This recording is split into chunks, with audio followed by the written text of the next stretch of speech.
In this presentation, we're going to talk about memory, specifically what's normal and what's not normal in regards to memory and aging.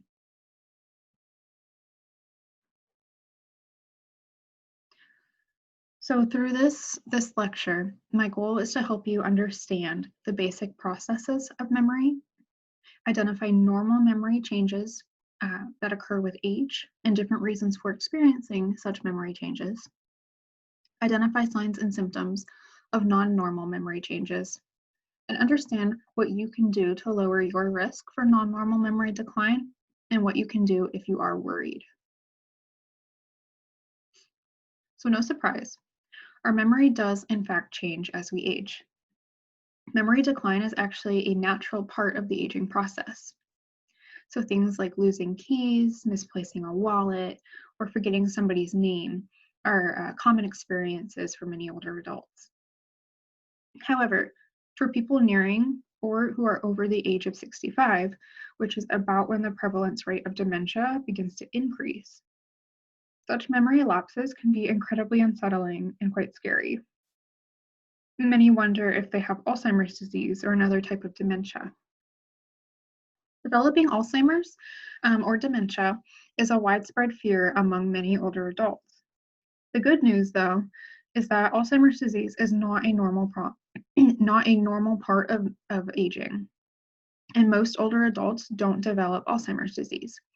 In fact, fewer than 1 in 5 people who are 65 and older, and less than half of those who are 85 and older actually present with Alzheimer's disease. However, it is important to understand that our brains do change over time, and it can be helpful to be able to distinguish between normal changes from those that require medical and psychological attention. So this image on the right, these two graphs, these are comparing normal age-related memory declines on the top with the declines observed in an Alzheimer's patient on the bottom. The declines are much steeper among those with Alzheimer's disease. Memory loss is not all solely accounted for by a disease process, though. So I'm hoping to be able to explain that today, explain the difference between normal and non-normal changes.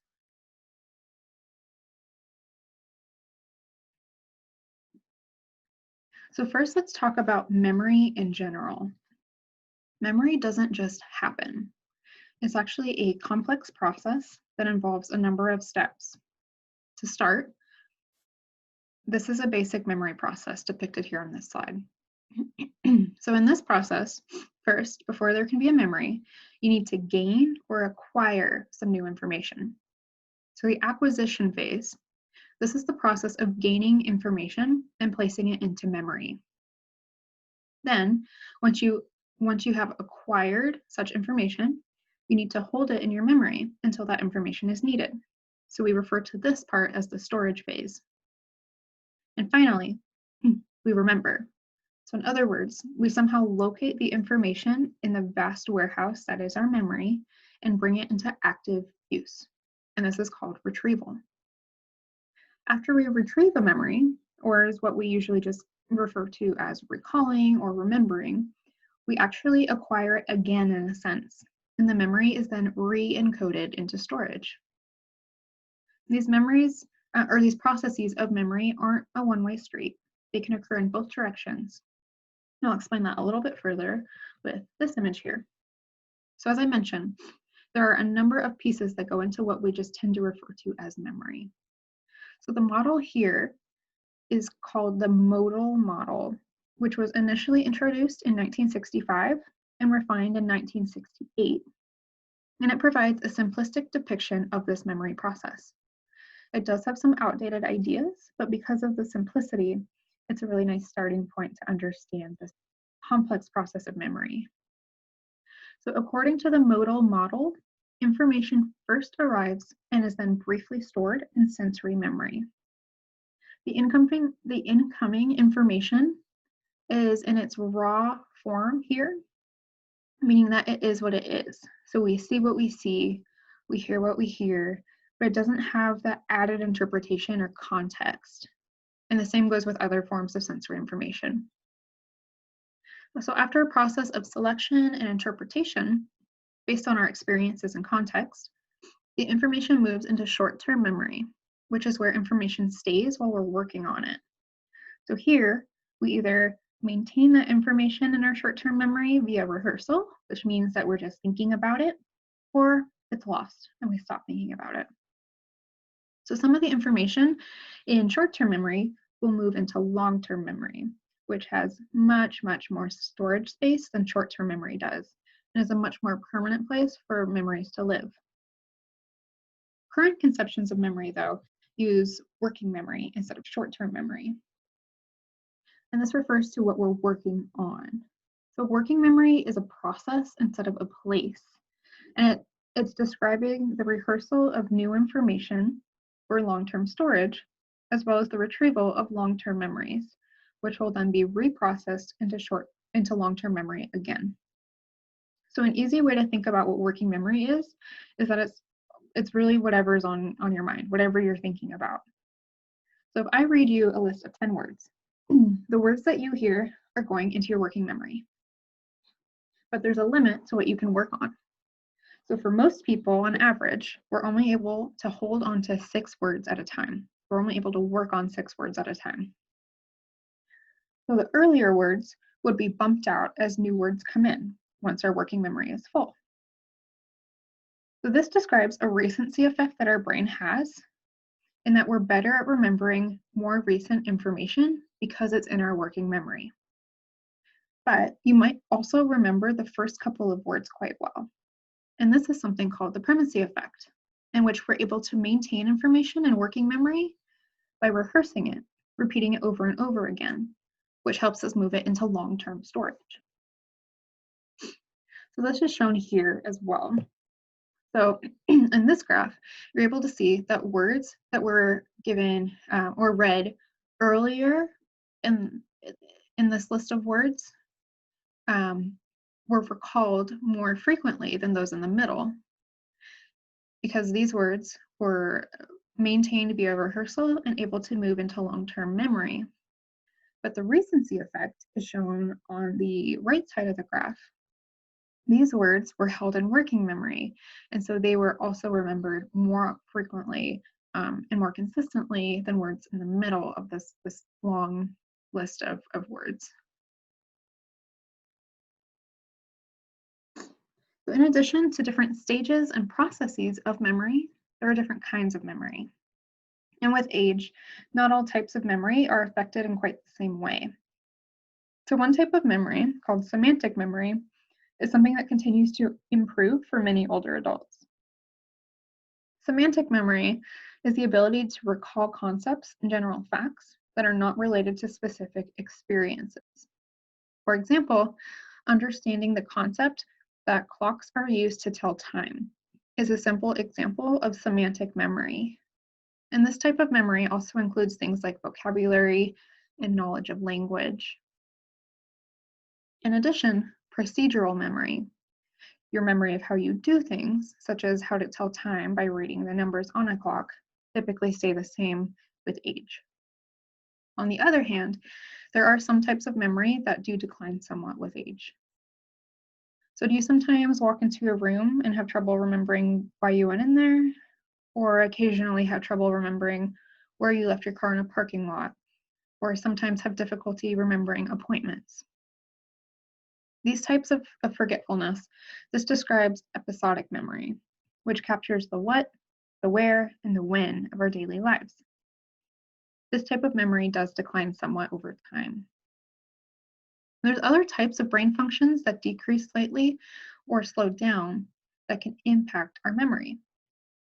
And these are things like information processing. We take a little bit longer to process new information as we age. It might take a little bit longer to find information in our memory, but it's still there. Learning something new. We have a lot of accumulated knowledge by the time we're in older adulthood, and learning new things can be a little bit more difficult. Because learning itself is different, new information is less likely to make it into long-term storage. And that might look like a memory problem when it's actually related to the ability to take in new information. It also becomes harder to do more than one thing at a time. We require more concentration, and it becomes harder to sift out distractions, which can impede our ability to learn. So again, this difference in brain functioning, our memory depends on it. And so it might look like a memory problem when it's actually related to things like attention.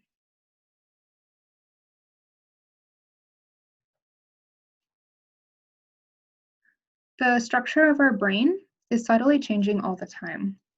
And this is a tendency called plasticity. So when our experiences become part of our memory, it's occurring via neural connection, meaning that the cells in our brains form new pathways, or they strengthen existing pathways if it's something that's familiar to us. As we age, we experience structural changes too, which can impact our ability to remember. The retrieval process from long-term memory occurs within a region called the hippocampus. And the volume of our hippocampus shrinks as we age, as a very natural process. This change in our brain structure has been shown to be related to more difficulties with many aspects of our memory. We also experience declines in sensory processes as we age. Especially notable is our ability to hear and see. This changes, which might make it more difficult to take in new information. So there may be instances in which you believe you've forgotten something when you simply didn't hear it when it was said, and therefore you didn't have information to process and move into memory. And the distractions like a TV playing in the background, or two people talking at once, or even having a lot of stress and having our mind on stress can impair our ability to learn and remember information. It's hard enough to pay attention to two things at once, but it gets even harder as we age, and we often forget that attention can be the culprit for what appears to be a glitch in our memory. An interesting thing that we've noticed at the memory clinic for people that we've worked with is that slower thinking speed is often attributed to an impaired memory. With age, our thinking process actually slows down.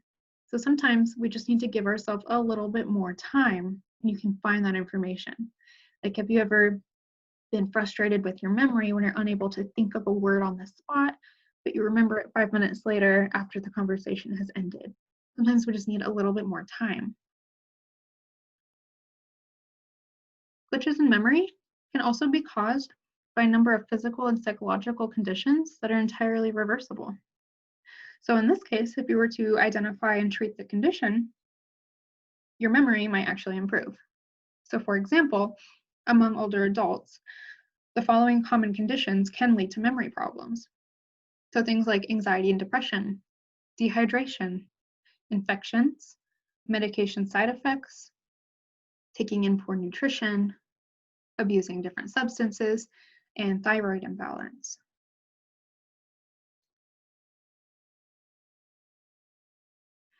But memory problems that begin to interfere with normal daily life and activities are not considered normal aging. So forgetting where you put your glasses might be a simple sign of forgetfulness or disorganization or normal aging. But forgetting what your glasses are used for, or that they're even worn on your face, this is not a normal memory problem. So things that you might be on the lookout for as warning signs might be a loved one forgetting recent events, or repeating the same question or story over and over again. Sometimes forgetting the names of close friends and family members, frequently forgetting appointments, frequently forgetting conversations and misplacing common items. If they have trouble coming up with a desired word, or have difficulty with written or verbal information, so when you're speaking to them, they have difficulty understanding it. If they become easily distracted, like significantly more than they used to, they need to remember things by writing them down.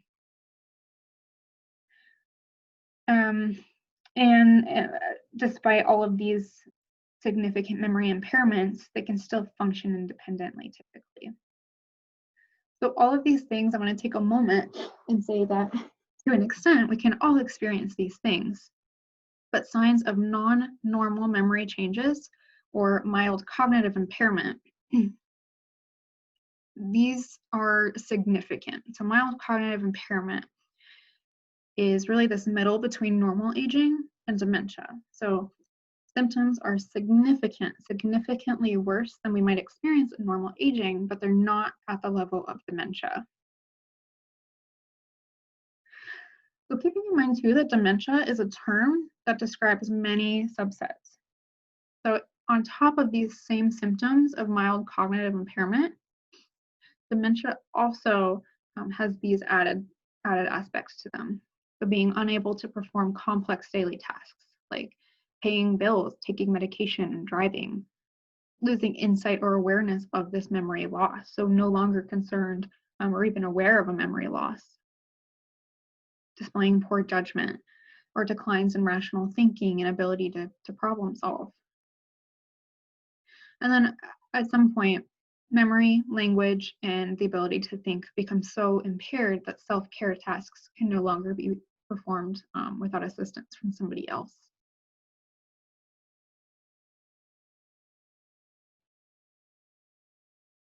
What can you do to maintain your memory?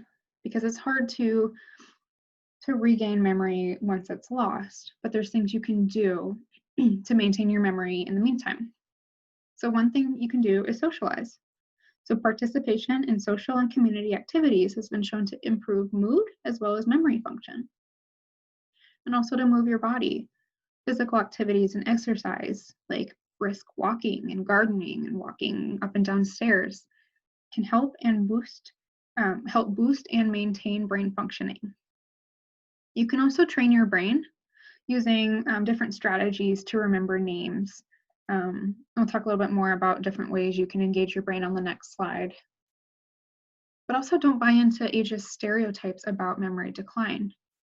Studies have shown that having positive beliefs about aging can improve memory performance among older adults. And avoid distractions that might divert your attention so you can focus on one thing at a time. Distractions can range from trying to do several things at once to loud noises in the background, or even focusing on stress or different thoughts. So for example, if you're preoccupied with a stressful relationship or work, you're not paying attention when your friend gives you directions to her new home, then you might not be able to remember how to get there. And lastly, love your brain, because memory depends on having a healthy brain. So do all of the things that we talk about in the Love Your Brain lecture, the Love Your Brain presentation, like eating well, sleeping enough, maintaining your balance and protecting your head, and continuing to engage in education activities. So some things that you can do or use as memory aids. This comes from a guide on memory and aging published by the American Psychological Association. So I encourage you to pause here and look a little bit more at these if you're curious. But taking advantage of compensatory skills and taking advantage of memory aids, because as you can see, some of these things are very normal to experience, some of these declines, and there's things that we can do to help our memory and help our brains so that we can continue living the way that we want to. So if you are concerned about your memory or a loved one's change in memory, put it in perspective. Normal memory problems do not affect your everyday living. If you forget where you put your keys, you probably just need to use a memory aid or an organizing trick to become more organized.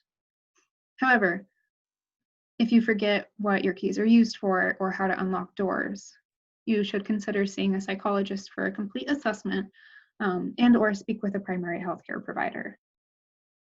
So think of these graphs again. So where are your symptoms coming up? If you're comparing your memory at 80 to your memory at 60, you're going to see a difference. But if you compare your memory at 80 to the memory of your peers who are also 80, where we expect our memory abilities to be based on the averages of all of your peers, there might not be a huge difference. So the top graph is average performance, whereas the bottom graph is non-normal. So tip-offs that a memory problem might require professional attention include things like forgetting how to carry out everyday tasks, how to handle money or pay bills, not being able to learn new things like how to operate a new microwave or take a different route to the grocery store, especially not being able to recall the names of loved ones. The memory glitches that occur normally during age are subtle, and they don't interfere with daily life. In fact, you can easily adapt to them by making lists, establishing routines, using associations, and employing other memory aids. That was part of the last slide. But if you're still concerned, consider speaking with a medical provider about it, because they can help you rule out medical conditions or talk to you about medication side effects that might be impacting the ability to remember. And they can also refer you to a psychologist if they think mental health might be impacting memory. Getting tested is a great way to see how you compare to your peers. And typically, these tests are very expensive. But studies like ours at the Memory Clinic at Pacific University allow us to offer free memory assessments to older adults. And so in these tests, a neuropsychologist, or in this case, a research student, would administer a series of tests asking you to remember things, write things down, repeat things, and other types of tasks like that. And then your performance is compared with others of your same demographic, including gender, age, race, and level of education. And that way, you can see how you compare to an average, which is what we expect. Lastly, dementia worry is really, really heavy. So if you are concerned or caring for a loved one who is experiencing significant memory problems, don't be afraid to ask for support. There are both in-person and online support groups for caregivers, loved ones, and individuals who might be experiencing these symptoms.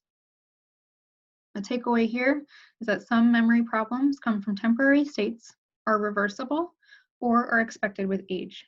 If you have concerns, it's better to ask a professional than to worry. I also included this image here of the 3 different clocks. The clock drawing test is a very common test that's given by neuropsychologists, psychologists, or primary care providers. You can see that things are very, very different. In a healthy individual, we would expect a clock to look roughly like this.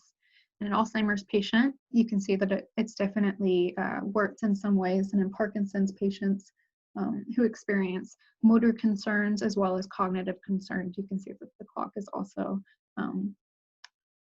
looks a little bit different. That's what I have for you on exploring memory loss, some of the signs and symptoms of non-normal memory loss. If you have any questions, feel free to comment here or to email us at pacific.memory.clinic@gmail.com for some references that we used to put together this presentation. If you have any more questions and you wanted to follow up on using some of these references. Otherwise, thank you.